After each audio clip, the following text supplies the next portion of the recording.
am Amy L. Adler, president of a premier career transition and job search company and certified master resume writer.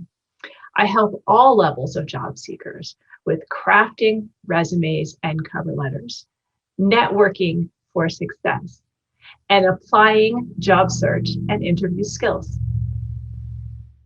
Video 12, applying for the job. Now, what about that interview? You've done it. All the things that you have done to this point have resulted in the phone call that invites you to an interview. It's exciting, it's heady, it's what you were hoping for. You feel like you got what you wanted out of the process, but there's so much that you need to do. You can't just show up and hope it will go well. You can think about it in 3 stages. There's what happens before the interview, there's the interview itself, and then there's what happens afterwards. So the first part, the before the interview, you've done so much of the work already. You've written your resume, you've done the soul searching, you've made the connections, you've learned about the industry, you've had the co-op, you've had the internship, you've amassed as much knowledge about the ecosystem, the company, the industry, as well as yourself. So keep doing that research. Don't leave any stone unturned on either front. The best way for you to learn about a company is going to start with their website. They're going to have a ton of information there. Talk to people you know, talk to those advocates that you've met and connected with inside the organization. They know lots about the company. They'll give you good information. And also study up on you. Your resume is a repository of all the things you have done and thought about and planned for and marketed yourself toward since this process began. Know yourself well. Know what it took you to get you where you are. That's the before. So let's say you have this ideal interview coming up. How can you leverage what you've already done in your co-op and your internship as you're going through them? How can you leverage your experience and the relationships that you've built so that your interview can be a more successful experience? Think about the people that you know. Think about the connections that you've made in the organization. Maybe you know somebody who used to work there, who used to work at the company that you're targeting. They know a lot, and they don't have a stake in the ground, honestly, about whether you get the job or not. And they're going to be honest with you. They're going to tell you a lot about the culture, the expectations, what the environment is like, what the person who's doing the hiring might be like. They might know the people on that team.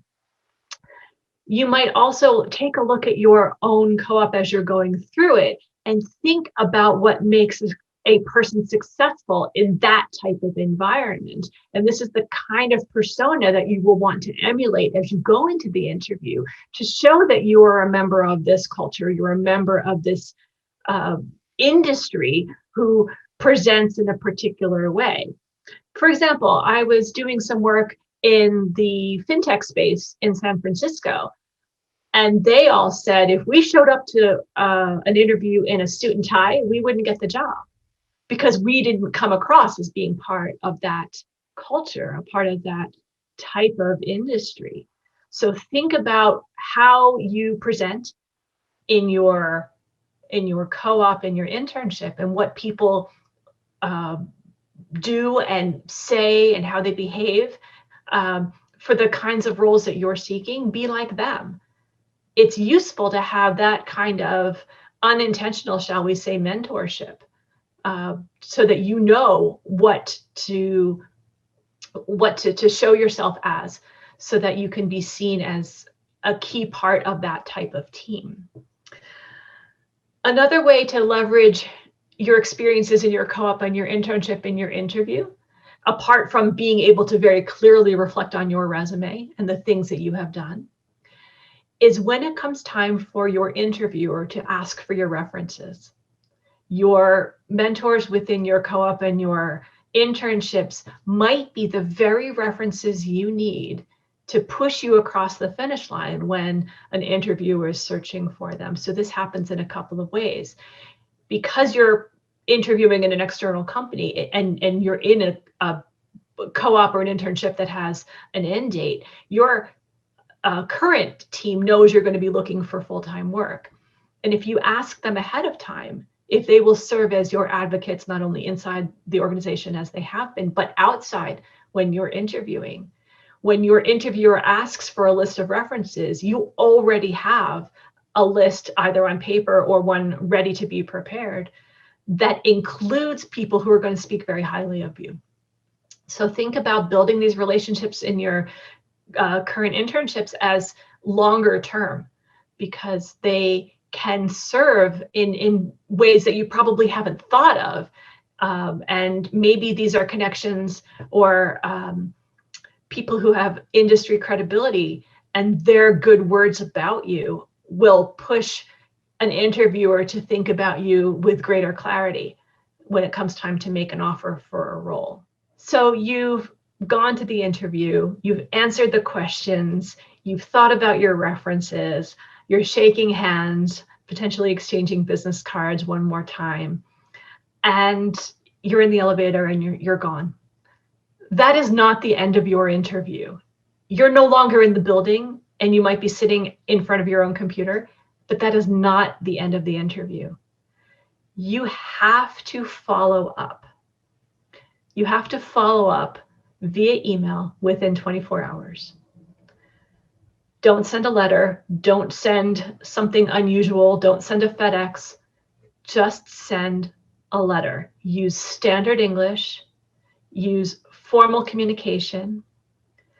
And tell your interviewer what an incredible experience you just had and how much your background and expertise and talents and all the things you did in your co-ops and your education in your professional life, how they relate to and support your candidacy. And then do what most people do not do and tell them you want the job. Assuming you want the job, tell them you want the job. Your enthusiasm matters. Your experience and your history matter. Your enthusiasm also matters. Let them know that above all the other people they're interviewing, you want this more, and you'll work and you'll do what it takes to be successful in that role. And then if you don't hear from them in about a week, message them again. That's okay. And if you are meant to supply a list of references, do that as quickly as you can. In the next 24 to 48 hours tops, call your references. Let them know what you're doing. Prime that pump. Tell them that you're going to get a call from so-and-so. And hey, wouldn't it be great if you could talk about this project we worked on? Because that's exactly the kind of work that I'll be doing if I get this job. Be mindful of all the resources that you have. And I will say, standing in front of a mirror and offering up all the way through this process, offering up to yourself all the confidence building and excitement that you want your audience to see, whether it's face-to-face or video or on paper, be excited. You're allowed to have an opinion about what's going on. And if you truly want this, your audience should see it in your body language. They should hear it in your voice. They should understand it in your words. And if everything goes as you expect it to, with any amount of luck, they'll call you and offer you that job.